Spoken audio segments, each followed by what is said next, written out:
has been our demands to give in limbo peace. without the right to work or a second. This is such an important show to the إذا جاء نصر الله والفتح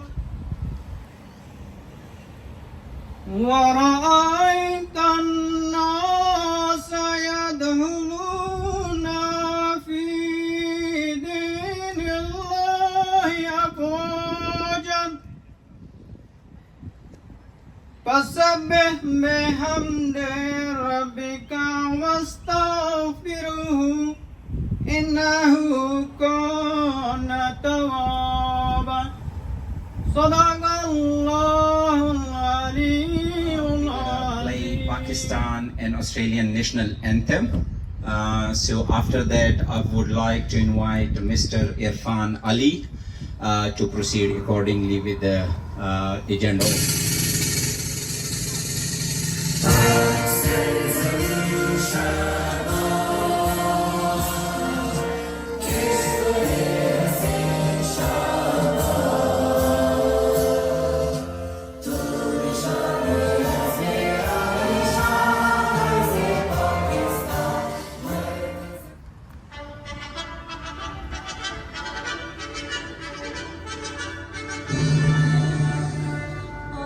Australians, oh, let us rejoice, for we are young and free. We've golden soil and wealth fertile, our home is God by sea. Around abounding nature's gifts of beauty rich and rare. In history's page, let every stage advance Australia fame. Enjoy those graves and let us Few speeches and then we will be winding up.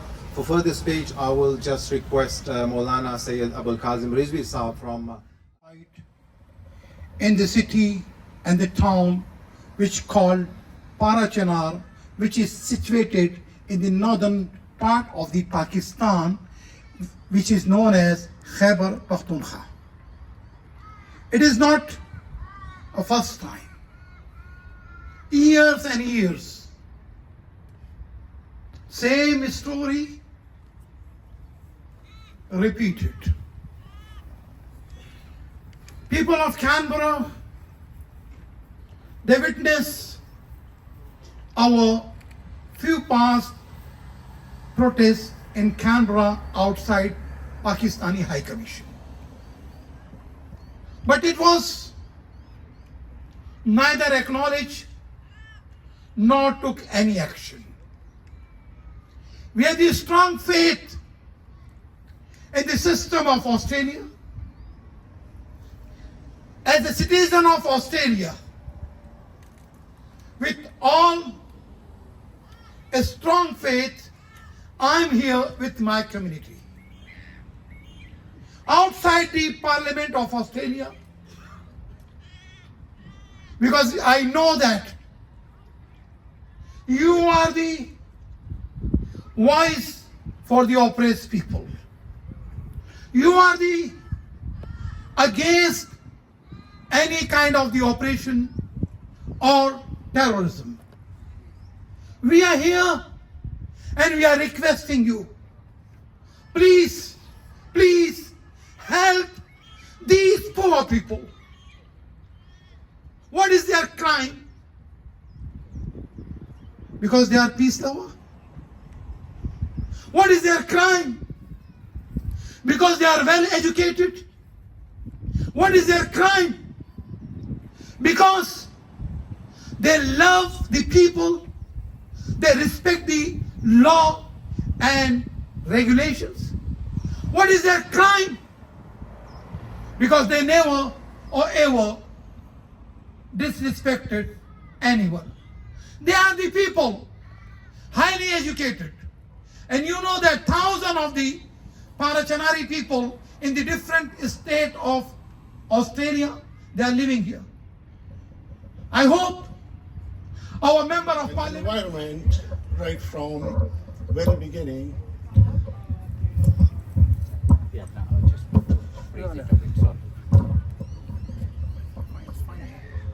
That's fine. A bit closer, yeah. Like I was talking that I have grown in an area by now where peace means an interval between two wars. Shame! Shame! Shame! Right from 1980, I will say, till now, the people of Parachinar have experienced wars and insurgency, road blockage, persecution, killing on the roads, killing outside even Parachinar, Kurmitansi, in other towns like Peshawar, Islamabad, Lahore even, and many other areas. So from 2000 onwards, the wars has been. There is a lot happening now. I don't really know where to start and where to conclude. But imagine your hometown again and again suddenly become a war zone. Families are getting split up, and it's really hard. The Shia community there is facing something called Shia genocide, which is terrible thing. It is not fair and it's not right. Now, trouble is coming from across the border, from Afghanistan. Borders are meant to keep us safe, but here it's making things worse. People in Parachinar are caught up in problems that aren't even theirs. To add to all of this, the main Tal Parachinar road, the only road which is linking Parachinar to the rest of the country, is under the control of the extremist groups. That road means like a lifeline for the people in Parachinar. They can't get help they need without that road. And it's making things even tougher. And get this, you being in a war zone, innocent people and children are getting killed. But what it's like. Thank you so much, Mr. Khan and fellows, for giving us your precious time. I would like to invite Mr. Khan to deliver a speech, please.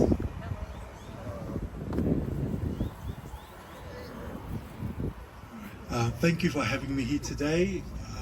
Acknowledge that I'm speaking to you from First Nations land, Indigenous land. I'm looking around at all of you, and I imagine most of you, your journey was that of a refugee to this country, or as a student, or as a migrant.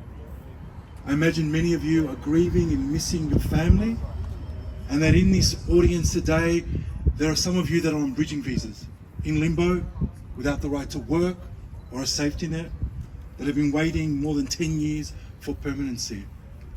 I've been listening and looking at the signs: end genocide now, protect Shia killings of the community, save Parachinar. At the heart of what I'm hearing today is something that I know for 20 plus years my organization has stood for, which is international humanitarian law. The Geneva Convention forbids humanitarian aid from being cut off from Parachinar. It is an act of collective punishment, which is a war crime. The Geneva Convention forbids teachers, laborers, human rights activists from being targeted, from civilians being targeted. These things are forbidden under the Geneva Convention. These things are war crimes if they are being done. Under the rules of conflict, all civilians must be protected. Human rights must be protected. And we need now more than ever peace.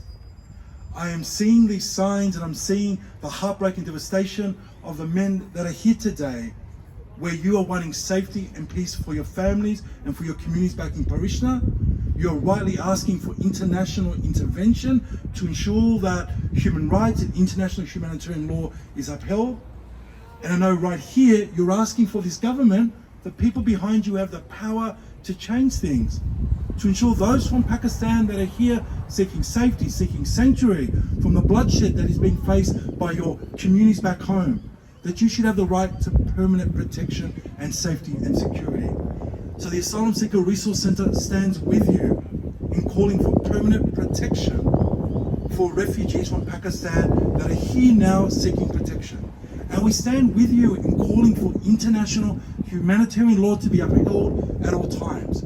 Civilians must be protected. Aid workers and doctors and labourers and teachers, women and children must be protected. Let us hope and keep working together for peace, for justice and for human rights. I thank you for having me today. Here Continue in front of the People's Parliament.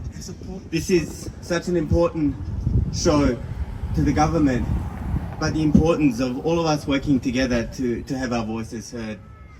As somebody who escaped war as a child and came to Australia as a refugee, my heart aches hearing the stories that I've heard from Rehan and many of your community members about the things that you're experiencing since arriving here in Australia, but also the things that you have experienced in your home country and the pain and suffering that you are experiencing right now, hearing about what is happening to your family, to your relatives, to your friends in your hometown. I know it can feel helpless being so far away, being cut off from communication, knowing that terrible things are happening and feeling helpless.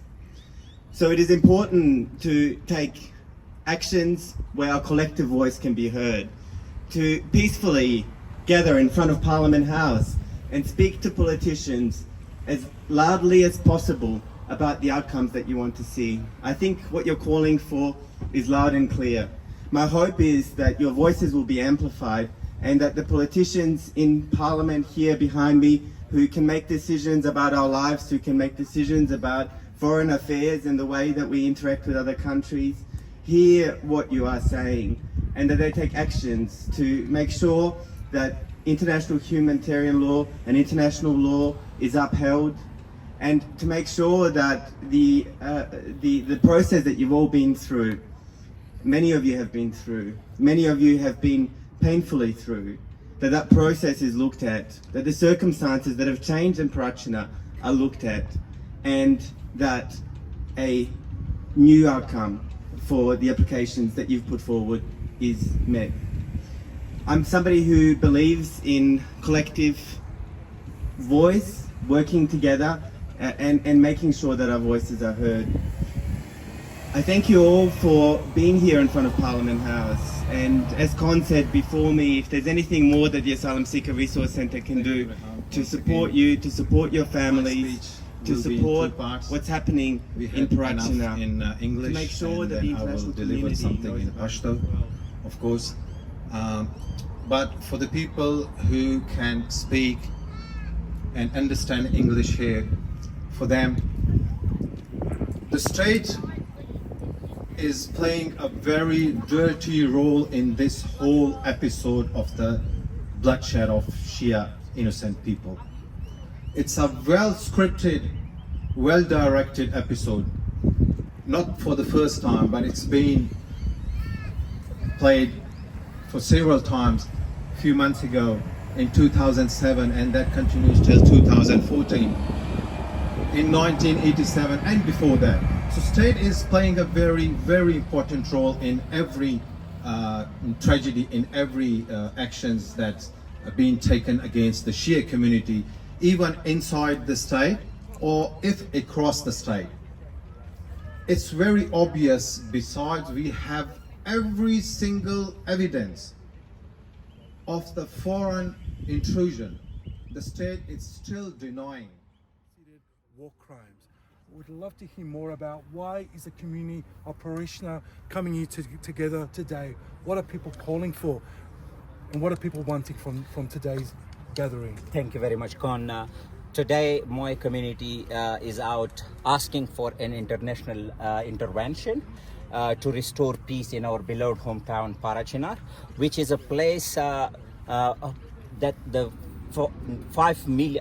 half a million population is living there. Most of them are Turi Shias. And we got a one road which is like a lifeline for the people living in Parachinar. So that is usually under the control of the extremist ideologies, and you know there is attacks like, you know, in hundreds, if I'm counting since last 20 years, there is a history of long-standing history of violence in Parachinar since last 30 years.